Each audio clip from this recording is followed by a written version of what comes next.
Hi friends, నేనైతే సిద్దిపేట జిల్లా హుస్నాబాద్లో గల రేణుకా ఎల్లమ్మ టెంపుల్కి అయితే మేము వెళ్తున్నాము. అక్కడ పట్నాలు వేసుకోవడానికి మా బంధువులంతా కూడా అక్కడికి వెళ్తున్నారు. మా అన్న వదినలు వాళ్ళు పట్నాలు వేసుకుంటున్నారు. దేవాలయం అయితే చాలా ప్రసిద్ధిగాంచిందట. ఒకసారి మన అందరం కూడా వెళ్దాము. అక్కడ పట్నాలు ఎలా వేస్తారు, పూజలు ఎలా చేస్తారు అనేది మనం ఈ వీడియోలో మనం చూద్దాం.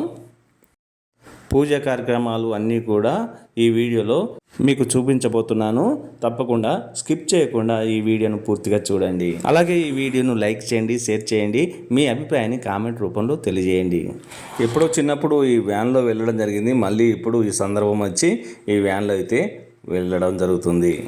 ఎందుకంటే ఈ మేకపోతులు, భగవాన్లు, సామాన్లు చాలా ఉంటాయి కనుక ఈ వ్యాన్ అయితే తప్పనిసరి. వ్యాన్లో కాస్త వస్తున్నప్పటికి కూడా మాట్లాడుకుంటూ హాయిగా ఆనందంగా ఈ వ్యాన్లో అయితే వెళ్ళగలుగుతారు. మీరు కూడా ఎప్పుడైనా ఇలాంటి వాహనంలో ప్రయాణం చేశారా? అయితే కామెంట్ చెప్పండి. అయితే సిరిసిల్ల నుంచి హుస్నాబాద్కు వచ్చేసరికి సుమారు 2.5 గంటలు పట్టింది. మొత్తానికైతే ఆలయ ప్రాంగణంలోకి అయితే మేము ఎంటర్ అయ్యాము. అయితే ఇంకా కొంతమంది బంధువులు కారులో వచ్చారు, బైక్లో వచ్చారు.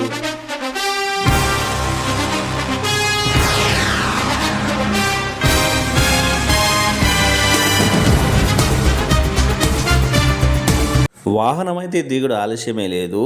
బంధువులంతా దిగి చకచక పనులు మొదలుపెట్టాడు మన బంధులోకం అంతా కూడా.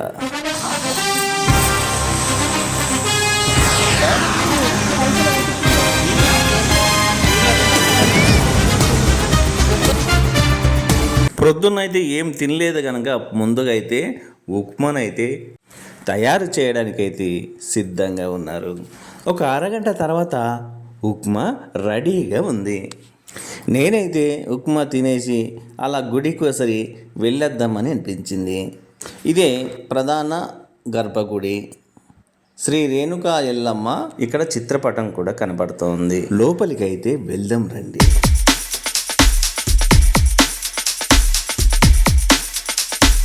ఇక్కడ భక్తులు కొబ్బరికాయను కొడుతున్నారు. ఇక్కడ అమ్మవారు ఎంతో దివ్యంగా, ఆనందంగా మనకైతే దివ్యంగా దర్శనమిస్తున్నారు అమ్మవారు.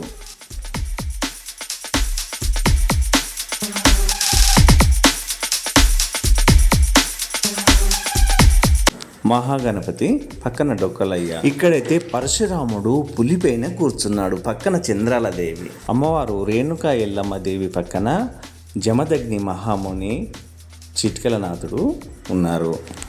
నిత్యము అమ్మవారి దర్శనం కోసం వేలాదిగా భక్తులు ఎదురు చూస్తూ ఉంటారు. ముఖ్యంగా ఆదివారము, మంగళవారం రోజుల్లో ఇక్కడైతే భక్తులు అత్యధికంగా తరలి వస్తూ ఉంటారు.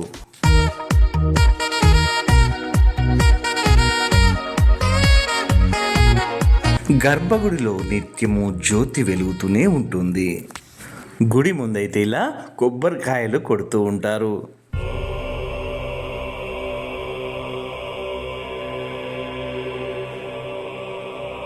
ఇప్పుడు అమ్మవారికి బోనం రెడీ అయింది.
ఫ్రెండ్స్, ఇక్కడ నాగుపాము పాలు తాగుతుందట. ఇక్కడ పాలు పోస్తూ ఉంటారు భక్తులు. ఆ పాము ఏంటంటే జనాలు లేక ముందు వచ్చి తాగిపోతుందని ఇక్కడ భక్తులు చెప్తున్నారు.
అమ్మవారి కనుక మత్స్సు నిల్వ వచ్చి